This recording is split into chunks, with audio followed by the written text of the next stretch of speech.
గతంలో చంద్రబాబు నాయుడు గారు ముఖ్యమంత్రిగా ఉన్నప్పుడు ఎస్సీలను ఏబిసిడి గ్రూపులుగా వర్గీకరించాలని 1994 నుంచి మేము చేసిన ఈ పోరాటానికి స్పందించి గుర్తించి రాష్ట్రపతి ఆర్డినెన్స్ ద్వారా అప్పట్లో ముఖ్యమంత్రిగా ఉన్నటువంటి నారా చంద్రబాబు నాయుడు గారు ఆర్డినెన్స్ తీసుకురావడం వల్ల 22,500 ఉద్యోగాలు మాదిగ ఉపకులాలకు వచ్చాయి. ఆ రకమైనటువంటి గౌరవం కానీ, ఆ రకమైనటువంటి నమ్మకం కానీ, అభిమానం కానీ చంద్రబాబు నాయుడు గారు మళ్ళీ వస్తేనే వర్గీకరణ చేస్తారు, మాదిగలకు ఉపకులాలకు సామాజిక న్యాయం జరుగుతుందని చంద్రబాబు నాయుడు గారిని నిన్నటి ఎన్నికల్లో రాష్ట్రంలో ఉన్నటువంటి మాదిగ ఉపకులాలు మొత్తం కూడా ఆయనకు అండగా నిలబడి మద్దతునిచ్చి గెలుపు కోసం కూటమి ప్రభుత్వం అధికారంలోకి రావడం కోసం మాదిగ సంఘాలు మొత్తం కూడా కృషి చేసిన విషయం ఆంధ్రప్రదేశ్ ప్రజానికానికి తెలిసిందే. అయితే చంద్రబాబు నాయుడు గారు ఇచ్చిన మాట ప్రకారంగా సుప్రీంకోర్టు తీర్పుని ఆధారం చేసుకొని కేబినెట్లో తీర్మానం చేశారు. ఎస్సీ వర్గీకరణకు అనుకూలంగా అసెంబ్లీలో ఆమోదం పొందింది. వర్గీకరణకు అనుకూలంగా ఆర్డినెన్స్ కూడా తీసుకొచ్చారు ఈ మధ్య కాలంలోనే. అందుకు మేము ఆయనకి కృతజ్ఞతలు కూడా చెప్పాం. విషయంలో మాదిగలకు 6.5% ఇస్తాను, మానవులకు 8.5% ఇస్తానని, ఉపకులాలకు 1% ఇస్తానని చెప్పారు. అయితే రోస్టర్ పాయింట్ల విధానాన్ని తీసుకొచ్చారు చంద్రబాబు నాయుడు గారు అసెంబ్లీలో చర్చిస్తూ. 200 ఉద్యోగాలు వస్తే అందులో ప్రభుత్వ ఉద్యోగాల్లో మొదటి వరుసలో 100 ఉద్యోగాలలో 8 మానవులకు ఇస్తాం, 6 మాదిగలకు ఇస్తామని చెప్పారు.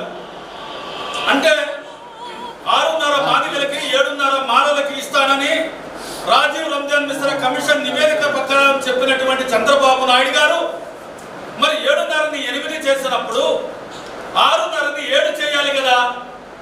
కానీ 7.5ని 8 తీసుకెళ్లి మానవులకి 100 ఉద్యోగాలలో మొదటి వరుసలో మొదటి స్థానంలో వాళ్ళకి 8 ఉద్యోగాలు ఇస్తామని చెప్తా ఉన్నారు. మరి 6.5ని తగ్గించి 6 చేసి మాదిగలకి 6% మాత్రం ఇస్తానని చెప్పడాన్ని మేము తీవ్రంగా అసంతృప్తిగా వ్యతిరేకిస్తా ఉన్నాం. సుప్రీంకోర్టు ఏం చెప్పిందంటే భారతదేశంలో 1130 షెడ్యూల్ కులాలు ఉన్నాయి, 650 షెడ్యూల్ ట్రైబల్స్ ఉన్నారు. ఇందులో రిజర్వేషన్ పదాలు అందనటువంటి వారికి మొదటి స్థానం ఇవ్వమని సుప్రీంకోర్టు ఆర్డర్ ఇచ్చింది. మరి సుప్రీంకోర్టు చెప్పిన ప్రకారంగా స్వతంత్రం వచ్చినప్పటి నుంచి బాబాసాహెబ్ అంబేద్కర్, బాబు జగజ్జీవన్ గారు అందించినటువంటి ఆ రిజర్వేషన్ ఫలాలు 15% ఏదైతే ఉన్నాయో ఇప్పటి వరకు ఉమ్మడిగా ఉండటం వల్ల మాదిగలకి 2 లేక 3% మాత్రమే వచ్చి మిగతా కూడా మాలానుబంధ కులాలకి వెళ్ళిపోయాయి. కాబట్టి ఒక పక్క 80 ఏళ్లుగా ఉమ్మడి రిజర్వేషన్ మాల సోదరులు అనుభవిస్తూ ఉంటే 30 ఏళ్లుగా మాదిగల పోరాటం చేసి వర్గీకరణ కోసం, వర్గీకరణ లక్ష్య సాధన కోసం, వర్గీకరణ వస్తే మా బతుకులు మారతాయని విద్యా, ఉద్యోగ, ఉపాధి, రాజకీయ రంగాల్లో మేము అభివృద్ధి చెందుతామని చంద్రబాబు నాయుడు గారికి మేము మద్దతునిచ్చి గెలిపిస్తే 6% ఇవ్వడం అంటే ఇదేమి సామాజిక న్యాయమని చంద్రబాబు నాయుడు గారిని అడుగుతున్నాం.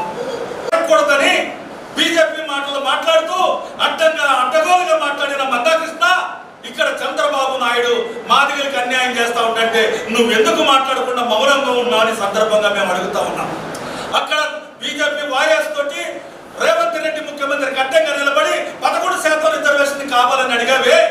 మరి ఆంధ్రప్రదేశ్ లో కూటమి ప్రభుత్వం మాదిగలకు 6% ఇచ్చి అన్యాయం చేస్తా ఉంటే నీ నోరు ఎందుకు మోగపోయిందని అడుగుతున్నావు.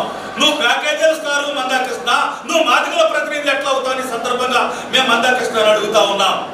కాబట్టి కేవలం ఒక వర్గీకరణ విషయంలోనే కాదు, ఈ రోజున సంక్షేమ పథకాల అమలు జరుగుతూ ఉన్నాయి. ఎస్సీ కార్పొరేషన్కి నిధులు విడుదల చేస్తా ఉన్నారు. ఈ సంక్షేమ పథకాల్లో ఇవాళ చేతి వృత్తులకు సంబంధించిన సంక్షేమ పథకాలు ఈ రోజున వాళ్ళకి అందుబాటులో ఉపయోగించుకొని ఉపాధికి ఉపయోగపడేలాగా లేవు. అవి ఏమాత్రం కూడా పనికిరాని పథకాలుగా ఉన్నాయని సందర్భంగా చంద్రబాబు నాయుడు గారికి తెలియజేస్తా ఉన్నాం.